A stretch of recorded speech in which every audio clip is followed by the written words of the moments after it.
बेहतरीन drama serial एक love जिंदगी के इस एपिसोड में आप देखेंगे कि अब जाकर हूर को अपनी गलतियों का एहसास हो चुका है और वो कहती है कि मैंने जो कुछ करना था सो कर लिया, लेकिन अब मुझे इस चीज़ की समझ आ चुकी है कि मुझे क्या करना है।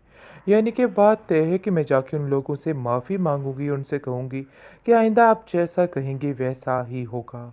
लेकिन बहुत जल्द तैमूर भी कहेगा कि ठीक है, मैं तुम्हें दानी से मिलने दूंगा, लेकिन इसके बावजूद अगर तुम उस पर ज़्यादा भरोसा करती हो तो तुम उधर ही रह सकती हो। मैं तुम्हें इस चीज़ की इजाज़त देता हूँ, लेकिन हमारे घर में कोई भी इंटरफेयर नहीं करेगा। यानी कि बहुत जल्द मामलात संभलने वाले। तैमूर को जैसे ही पता चलेगा कि वाकई में उसने कुछ नहीं किया था और इन सब चीज़ों में उसकी कोई गलती नहीं थी, फिर जाकर उसको अंदाज़ा हो जाएगा कि वाकई में दानी सुधर गया है और अपनी सारी पुरानी हरकतों को भूल चुका है। लेकिन जी फ़िलहाल तो वो कुछ ऐसा सीन नहीं नज़र आ रहा है। काफ़ी ज़्यादा टेंशन हो चुकी है, काफ़ी ज़्यादा परेशानी हो चुकी है, क्योंकि अभी फ़िलहाल हूर रोती-दुलाती नज़र आ रही है। ख़ास तौर पर उसका बाप उस पर शदीद किस्म का गुस्सा खा रहा है और कहता है कि मुझे समझ नहीं आ रही कि आखिर तुमने ऐसा क्यों किया है? मुझे तुमसे इस हिमाकत की उम्मीद नहीं थी। अरे वो लोग तुम पे जान निछावर करते थे, तुम आखिर कैसे ऐसा कर सकती हो? भाई आप देखेंगे कि दानी की माँ कहती है कि अरे भाई कैसे वो अपने भाई को छोड़ दे? अपने भाई के साथ होता हुआ इतना जुल्म देखकर कैसे वो इस चीज़ को छोड़ सकती है। लेकिन जी अब इस बात का सारा जो है हिसाब किताब वो हूर का बाप लेकर कहेगा कि खबरदार किसी ने कोई भी ऐसी बात की, अब मैं मज़ीद कुछ भी बर्दाश्त नहीं करूँगा। मैं नहीं चाहता हूँ कि हूर की ज़िंदगी तबाह हो, इसलिए बेहतर यही है कि जो जैसा हो रहा है उसको वैसा ही रहने दो। और ख़बरदार तुमने हूर का दिमाग भरने की कोशिश भी की, क्योंकि अब मैं कुछ बर्दाश्त नहीं कर सकता। मेरे लिए हूर से ज़्यादा अहम कोई भी नहीं है। दूसरी तरफ आप देखेंगे कि दानी अपनी गलतियों पे काफ़ी ज़्यादा शर्मिंदा है और कहता है कि मुझे यकीन हो गया है कि मैंने जो कुछ किया है वो बहुत गलत था, लेकिन यकीन मानिए मेरा वैसा कोई इरादा नहीं है करने का। मैं हर चीज़ के लिए माफ़ी मांग चुका हूँ और बार बार सबसे माफ़ी मांग रहा हूँ। मुझे उम्मीद है कि आप लोगों को मेरी बात की समझ आ जाएगी कि मैंने अब ऐसा कुछ नहीं किया है। काफ़ी मुश्किल हो जाएगी, ऐसा ना हो वो फिर से बागी होके यहाँ से चला जाए और फिर किसी गलत काम में लग जाए। वारिस का इस तरह का गुस्सा करना बहुत ज़्यादा इसके लिए परेशानी का बायस बन गया है, क्योंकि उसका बाप सारा इल्ज़ाम अब दानी पे डाल रहा है और कह रहा है कि दानी तुम्हारी वजह से ये सब कुछ हुआ है। तुम जानते तो थे तैमूर तुमसे काफ़ी ज़्यादा चिढ़ खा रहा है, लेकिन उसके बावजूद उसके घर जाने का क्या फ़ायदा था? तुम्हें उधर नहीं जाना चाहिए था। इन बातों को समझने की कोशिश करो। जिस पर आप देखेंगे कि फिर दोबारा से तैमूर की उसकी हूर की माँ बोल पड़ती है और कहती है कि भई इन सब चीज़ों में मेरे बेटे का कोई कसूर नहीं है और ना ही उसको किसी चीज़ में ब्लेम किया जाए। तो बेहतर यही है कि ऐसी कोई बात मत करें जिसकी वजह से उसको कोई टेंशन हो। पता नहीं क्यों आप लोग उसके पीछे हाथ धो के पड़ चुके हैं। जानते भी हैं उसके हालात कि वो किस कदर परेशान है खुद, लेकिन फिर भी आप लोगों को रत्ती भर इस चीज़ का असर ही नहीं है। फिर भी आप लोग वही सब कुछ कर रहे हैं जो आप लोगों को नहीं करना चाहिए। पर आप देखेंगे कि ज़रा भी फ़र्क नहीं पड़ा हूर की माँ पर और वो अभी तक वैसे ही चीख चिल्ला रही है और यही कह रही है कि किसी भी चीज़ में दानी का कोई कसूर नहीं है। बल्कि अब तो वो हूर का कसूर भी नहीं मान रही है। हूर का कसूर सिर्फ़ ये है कि उसको कोई भी सिचुएशन थी खुद हैंडल करने की बजाय अपने बाप या माँ को अंदर शामिल कर लेना चाहिए था। लेकिन इसने बहुत ज़्यादा खुद आगे होने की कोशिश की है, जिसकी वजह से सारे काम ख़राब हो गए हैं, वरना और इतनी कोई भी मुश्किलात नहीं थी। आप देखेंगे कि दानी कहता है कि मैं उनके घर जाकर उन सबसे माफ़ी मांगने के लिए तैयार हूँ। अगर मेरी गलती है तो मैं उनसे माफ़ी मांगूंगा और मुझे यकीन है कि वो इस दफ़ा मुझे ज़रूर माफ़ कर देंगे।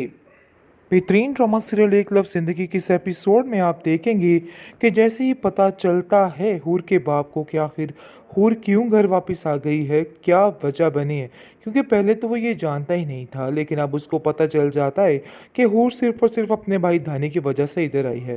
जिस पर वो शदीद गुस्सा करता है और कहता है कि हूर का दिमाग इस कदर ख़राब होगा मैं तो सोच भी नहीं सकता था। आखिर कोई ऐसा कैसे कर सकता है? मुझे तो यकीन ही नहीं आ रहा कि हूर इतनी बेवकूफ़ कैसे हो सकती है। लेकिन जी आप देखेंगे कि जैसे ही वो हूर से कहता है कि तुम्हारा दिमाग वाकई में ख़राब हो चुका है, तुम्हें ऐसा नहीं करना चाहिए था।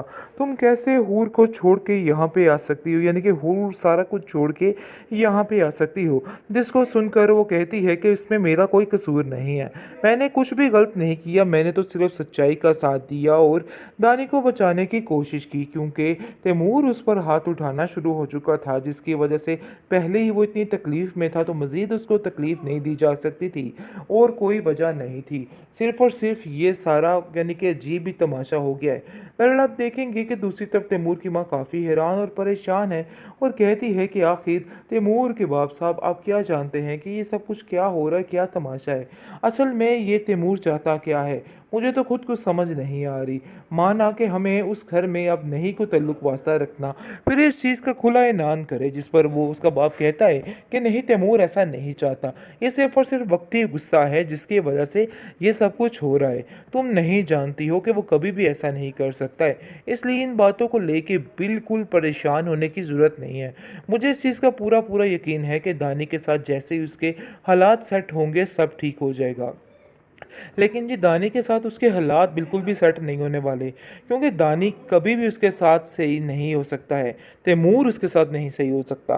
दानी बहुत कोशिश की और बताता रह गया कि देखो मैंने ये सब कुछ नहीं किया, इन सब चीज़ों में मेरी कोई गलती नहीं है, लेकिन कोई उसकी बात का यकीन करने को तैयार ही नहीं।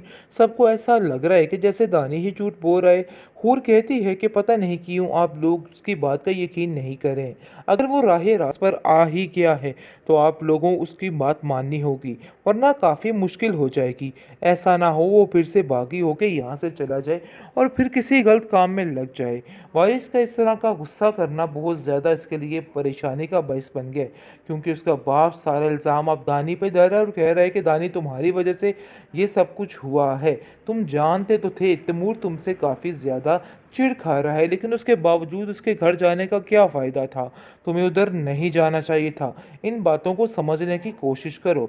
जिस पर आप देखेंगे कि फिर दोबारा से तैमूर की उसकी हूर की माँ बोल पड़ती है और कहती है कि भाई इन सब चीज़ों में मेरे बेटे का कोई कसूर नहीं है और ना ही उसको किसी चीज़ में ब्लेम किया जाए, तो बेहतर यही है कि ऐसी कोई बात मत करें जिसकी वजह से उसको कोई टेंशन हो। पता नहीं क्यों आप लोग उसके पीछे हाथ धो के पड़ चुके हैं, जानते भी हैं उसके हालात के वो किस कदर परेशान है खुद, लेकिन फिर भी आप लोगों को रत्ती भर इस चीज़ का असर ही नहीं है। फिर भी आप लोग वही सब कुछ कर रहे हैं जो आप लोगों को नहीं करना चाहिए। पर आप देखेंगे कि ज़रा भी फ़र्क नहीं पड़ा हूर की माँ पर, और वो अभी तक वैसे ही चीख चिल्ला रही है और यही कह रही है कि किसी भी चीज़ में दानी का कोई कसूर नहीं है।